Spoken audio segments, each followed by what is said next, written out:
Nahuli din ang pagnanakaw ng metro ng tubig sa Caloocan. Ang suspect na tinutugis pa. Sangkot din umano sa iba pang pagnanakaw sa lugar. May unang balita si Gabriel Gonzalez.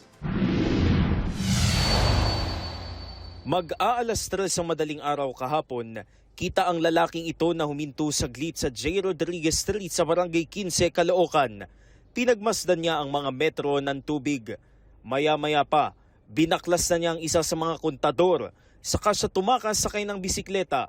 Ayon sa barangay, agad nagsumbong sa kanila ang biktima matapos malaman na wala na ang kanilang kontador.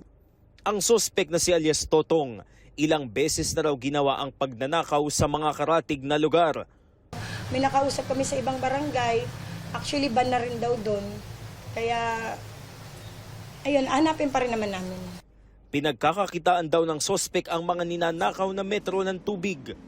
Meron dun silang kinukuha, may maliit lang, tapos merong malaki din na kinukuha nila ng buo. Tanso daw yun, binebenta nila. Hinahanapan ng barangay ang suspect na posibleng dayo lang sa lugar at may dati ng kaso. Ito ang unang balita. Gabriel Gonzalez, GMA News.